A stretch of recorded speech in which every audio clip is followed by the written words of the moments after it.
ఆమె చెప్పినది ఇంత జరిగినా నాకు అన్యాయం జరిగినా కనీసం రాజశేఖర రెడ్డి గారి ఆశయాలు అమల్లోకి వచ్చినాయా, ప్రజలకు మేలు జరిగిందంటే ఒక్కటంటే ఒక్కటి కూడా లేదంటున్నారు. ఇంకా అది విన్నాక ఏమనాలో అర్థం కావట్లేదు. ఎంత అంటే భయంకరమైన తెలియక కూడా ఉండొచ్చు. ఎందుకంటే స్క్రిప్ట్ ఎక్కడి నుంచో తయారై వచ్చినప్పుడు, చంద్రబాబు దగ్గర నుంచి తయారై వచ్చినప్పుడు, లేదా ఏబిఎన్ రాధాకృష్ణ దగ్గర నుంచి తయారై వచ్చినప్పుడు, అక్కడ ఏముంటే ఆమె దాన్ని బట్టి ముక్కును బట్టి చెప్తున్నప్పుడు అందులో ఆమెకు తెలియకుండా పోయిండొచ్చు, తెలియదు. ఆమె ఎంతవరకు పోతున్నారంటే ఆ రోజు రాజశేఖర రెడ్డి గారు ఫీజు రీయింబర్స్మెంట్ పెట్టారు, ఈరోజు అసలు లేదు అంటారు. ఆ రోజు ఆరోగ్యశ్రీ ఇది పెట్టారు, ఈరోజు లేదు. ఆ రోజు రైతుకు ఇది వచ్చింది, ఈరోజు లేదు. అసలు ఎక్కడ రైతులకు సంబంధించి ఈరోజు ఇచ్చినంత భరోసా, అది నేమ్ సబ్సిడీలు కానీ, ఇంకో ఇన్పుట్ సబ్సిడీ కానీ, క్రాప్ ఇన్సూరెన్స్ కానీ, క్రాప్ ఇన్సూరెన్స్ లేదంటారు. తీసుకున్న రైతులందరూ ఏమనుకుంటారు ఇప్పుడు? అంటే ఇంత అబద్ధం పచ్చిగా తెలియక ఉండొచ్చు, తెలిసి ఆడారని కూడా తెలియదు. ఎందుకంటే స్క్రిప్ట్ ఇస్తే చదివారు కాబట్టి. బహుశా చంద్రబాబు నాయుడు కూడా అనాలకు సాహసం చేయడం, ఎందుకంటే తను ఇక్కడ ఉన్నాడు కాబట్టి ఇంకేదో దాంట్లో అవకతవకలనొచ్చు, లేదంటే నా చంద్రన్న కానుక లాంటి పథకాలు ఈరోజు లేవనొచ్చు, అట్లాంటివి జరగలదు. కానీ ఇంత అడ్డగోలు అబద్ధం అయితే ఆడాడు. ఆమె అంటుంది, ఆమె తిట్లు తింటుంది లేనుకొని స్క్రిప్ట్లో రాయించాడేమో తెలియదు చంద్రబాబు నాయుడు గారు. కానీ అది అందరికీ తెలుసు, మీకు మీడియాకు తెలుసు, అందరికీ తెలుసు. ఈరోజు వాటికి మరింత పదును ఎలా పెరిగింది. ఆరోగ్యశ్రీ ఆ రోజు ఉన్న దాని దగ్గర ఈరోజు 3000 ప్రొసీజర్స్ ఎట్లా పెంచారు, 25 లక్షల వరకు లిమిట్ ఎట్లా పెంచారు, ఎలిజిబిలిటీ 5 lakh per annum ఎట్లా చేశారు, 80%, 85-90% దాకా ప్రజలు ఎట్లా కవర్ అవుతున్నారు, కుటుంబాలు కవర్ అవుతున్నాయి. ఇవన్నీ ఇవి నిజం కదా. ఫీజు రీయింబర్స్మెంట్ అప్పట్లో 30-35 వేలు ఇస్తున్నది, ఈరోజు 100% ఇస్తున్నది, నిజం కాదా? మరి ఎట్లా అడగలిగారా? ఇక్కడ నేమ్ ఎనీథింగ్. ఎక్కడ రాజశేఖర రెడ్డి గారి ఆశయాలు ఈయన మర్చిపోయారు, వెనక వేశారు. ఆయన మరింత పదునెక్కించారు, మెరుగుపరిచారు, వాటిని వ్యవస్థీకృతం చేశారు, ఇంక్లూడింగ్ డెలివరీ సిస్టమ్ కిందికి తీసుకెళ్లారు. నేను ఇది ఎక్స్ప్లెనేషన్ లాగా ఇవ్వట్లా, ప్రజలకు చెప్తున్నాం. ఆమె అనే మాటల్లో ఆమె మిగిలిన వాళ్ళు ఎలాగో అంటున్నారు. ఈరోజు ఈ కేవలం జగన్మోహన్ రెడ్డి గారి చెల్లెలనే ఏకైక అర్హత, రాజశేఖర రెడ్డి గారి బిడ్డ జగన్మోహన్ రెడ్డి గారి చెల్లెలనే ఏకైక అర్హతతో సోనియా గాంధీ వాళ్ళు తెచ్చి ఈ పోస్ట్ ఇస్తే అక్కడి నుంచి ఇక్కడికి వచ్చి ఇమ్మీడియట్ మొదలు పెట్టి రోజు రోజుకు అటాక్ పెంచుతున్న దాంట్లో ఇంత అబద్ధాలు కనపడుతున్నాయి. ఇవి ప్రజలు గమనించాలి, ప్రజలకు చెప్తున్నాం. ఇంకో విషయం కూడా చెప్పదలుచుకున్నాం.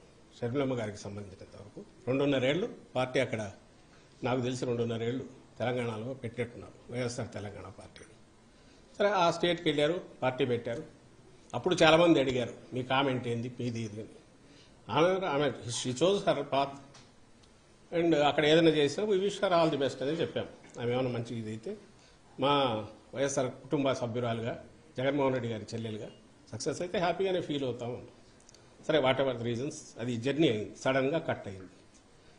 ఈరోజు ఏ మీడియా అయితే ఆమెను ఎత్తుకొని భుజాన్ని ఎత్తుకొని మోస్తుందో, నేను ఈనాడు కానీ, ఈటీవీ కానీ, ఏబిఎన్ కానీ, ఇంకో TV5 కానీ, ఆంధ్రజ్యోతి, ఈనాడు పత్రికలు, ఇవన్నీ కూడా వాళ్ళు ఏ రోజు ఈమెను భుజానికి ఎత్తుకుంటున్నారు, ఏ రోజైతే జగన్మోహన్ రెడ్డి గారి మీద అస్త్రాలు ఎక్కువ పడితే ఆ రోజు మాత్రమే దాన్ని తీసుకుంటున్నారు.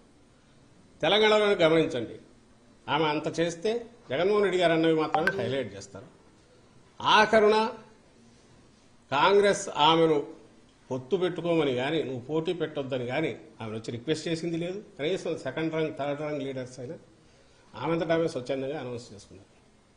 రిజల్ట్ వచ్చినాక, అమ్మా నువ్వు చేసినందువల్ల మాకేదో ఇంత మేలు జరిగిందని ఎవరైనా థ్యాంక్స్ చెప్పారా?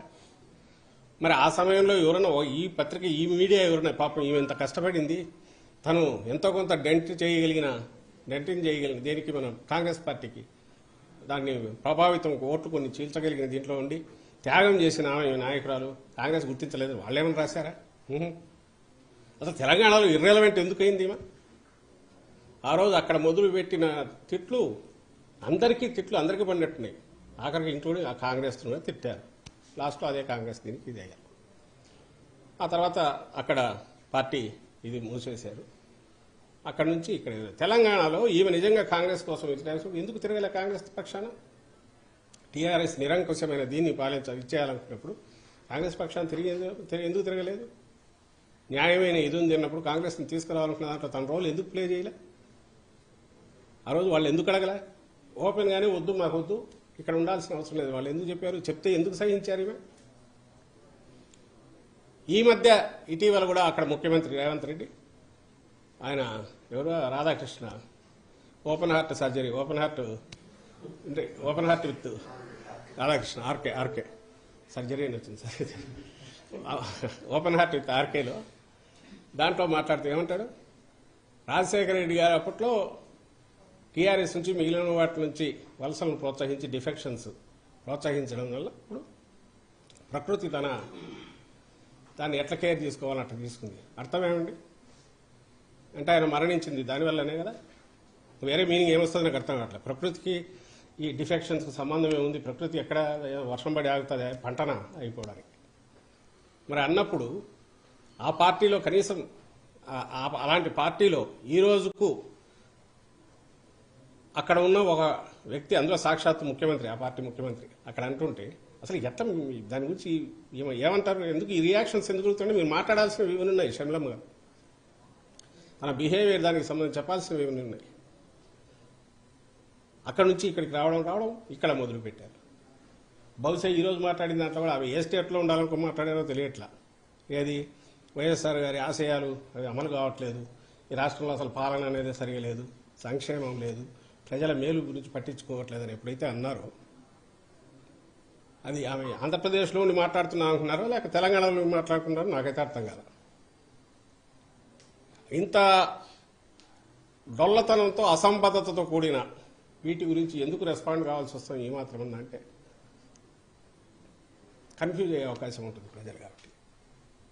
కాబట్టి ఈ జరిగిన దీంట్లో ఏదైనా ఉంటే ఆమెకు ఏదైనా అన్యాయం జరిగింది అనుకుంటే ఏం ఆశించి ఆమె తన అన్న కోసం తిరిగారో ఆమె చెప్పాలి, ఏం ఆశించి ఆశాభంగం కలిగిందో అది చెప్పాలి.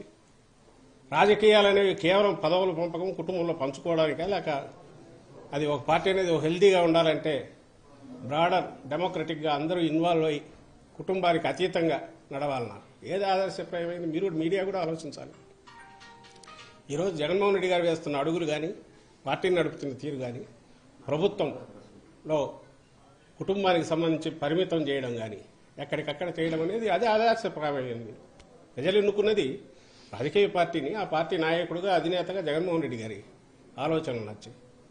And regional party more so in regional party ఎవరైతే దాన్ని హెడ్ చేస్తున్న నాయకుడు ఉన్నాడో ఆయన ఆలోచనలు, ఆయన వ్యవహార శైలి, ఆయన ఇవి దిశానిర్దేశం చేస్తాయి. ఆయన వాటిని బట్టే ప్రజలు కూడా జడ్జి చేసుకుంటారు. ఆ జడ్జి చేసుకోవడంలో జగన్మోహన్ రెడ్డి గారు ఒకరు, ఆయన ఇంకొక వారసత్వం కానీ ఇంకోటి కానీ అటు ఇటు లేదు, లేదా కుటుంబంలో పదవుల కోసం ఆయన ఇచ్చేయట్లేదు, పార్టీని హెల్దీగా ఉంచడానికి ఇలాంటి బంధాలకన్నిటికీ అతీతంగా నడుపుతున్నాడు అనేది ఆదర్శప్రాయమైంది. అది వద్దని ఆమె అనుకుంటుంటే అది చెప్పాలి, లేదు ఇట్లే ఉండాలి, దాంట్లో నాకు ఇంత వాటా రావాలని అనుకున్నారు, రాలేదంటే అదన్నా స్పెసిఫై చేయాలి. సార్ షర్మిల చేసిన